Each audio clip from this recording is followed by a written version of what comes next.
हरे कृष्णा। संसार में प्रत्येक व्यक्ति चाहते हैं कि हम अपनी प्रोफेशन में, अपने प्रयास में सफल हों। उसके लिए अनेक प्रयास करते हैं, पर चाहे वो अपने आध्यात्मिक मार्ग में हो या अपने भौतिक मार्ग में, किसी भी प्रयास में सफलता प्राप्त करने के लिए कुछ शिक्षाओं की ज़रूरत है, जो आज हम सुनेंगे। हमारे एक प्रमुख आचार्य श्री रूप गोस्वामी पाद अपने ग्रंथ में लिखे हैं 6 वेगों के बारे में। अगर कोई व्यक्ति इन 6 वेगों को पूर्णतया संयम कर लेता है तो वो अवश्य ही अपने प्रयास में सफल हो सकता है। अब हम सुनेंगे एक एक करके कौन से है वो वेग। पहला है वाचो वेगम, या वाणी का वेग। बहुत बोलते हैं, बहुत कहते हैं, पर वो वाणी का वेग जो है हमें संयम करना है। किसी को उत्तेजित करने वाले वाक्य ना बोले, जब भी बोले प्रेम से बोले। फिर दूसरा है मन का वेग। तो मन का वेग, मन के वेग के अधीन होके संसार में लोग कितना अनर्थ कार्य कर लेते हैं। और इसके ऊपर तो कई सेमिनार्स है कि art of mind control, how to control the mind. लोग कितने सेमिनार्स देते हैं सिर्फ इसके लिए कि मन के वेग को संयम कर। तो मन में कई सारे मनोरथ उत्पन्न होते हैं कि मुझे ये करना है, मुझे वो करना है।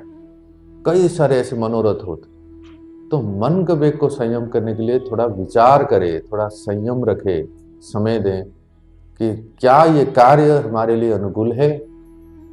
इसलिए मन को वेग को संयम करना है। 2 हो गए। और तीसरा है क्रोध वेग। किसी के उद्विग्न वाक्य को हम श्रवण करके हमारे मन में उत्तेजना होती है और हम क्रोध प्रकट करते हैं, तो क्रोधित हो जाते हैं। हम भी उसको प्रतिकारात्मक वाक्य कहते हैं, इसको क्रोध वेग कहते हैं। तो सफल व्यक्ति को अपने क्रोध के ऊपर अंकुश लगाना है, नहीं तो इतिहास साक्षी है, इस देश में, इस संसार में बड़े से बड़े महायुद्ध हो जाता है केवल एक वाक्य बोलने से। इसलिए हम सबको ये क्रोध का वेग को संयम करना है। और चौथा है जीवा वेग।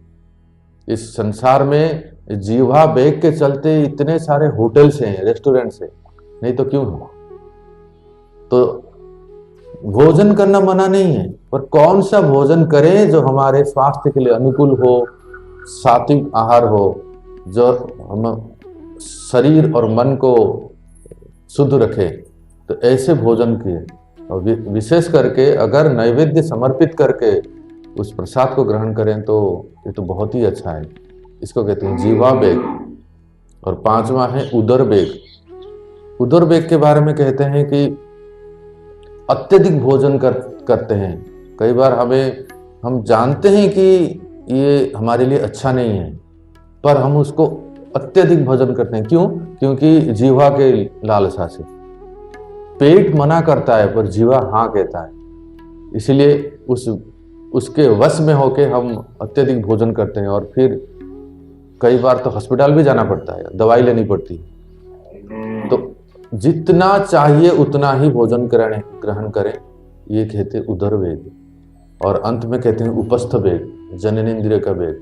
प्रत्येक व्यक्ति संसार में चाहते हैं कि स्त्री पुरुष का संग हो, सहवास हो, पर उसमें भी मर्यादा है। संतान उत्पत्ति के लिए केवल स्त्री पुरुष का संग हो तो ये धार्मिक मर्यादा के अनुसार हो। अन्यथा अपनी उपस्थ वेग, जननेंद्रिय वेग को जब हम नियंत्रण नहीं कर पाते हैं तो इस संसार में बहुत सारे अनैतिक कार्य होते हैं, जो सबको पता है संसार में क्या कैसे कैसे कार्य होते हैं। तो इसलिए किसी भी प्रोफेशन में और आध्यात्मिक जीवन में हमें प्रगति करने की बात तो दूर हुई, ये तो गेट है, ये द्वार है। इसके बिना भक्ति जीवन में कोई प्रवेश कर ही नहीं सकता। जैसे आप कहीं जाते हैं तो पहले गेट होता है, दरवाजा होता है। तो दरवाजा जब खुलता है तब हम प्रवेश करते हैं। उसी प्रकार से भक्तिमय जीवन में, आध्यात्मिक जीवन में प्रवेश करने के लिए ये 6 वेग को संयम करना बहुत ही आवश्यक है। ये द्वार है। इसलिए फिर से एक बार रिपीट कर देते हैं। वाणी का वेग, मन का वेग, जीवा का वेग, क्रोध वेग, उदर या पेट का वेग, उपस्थ या जनन इंद्रियों का वेग। ये 6 वेग को जिसने संयम किया है वही अपने प्रयास में, अपने कार्य में, अपने जीवन में सफल व्यक्ति बन सकता है। धन्यवाद। हरे कृष्णा।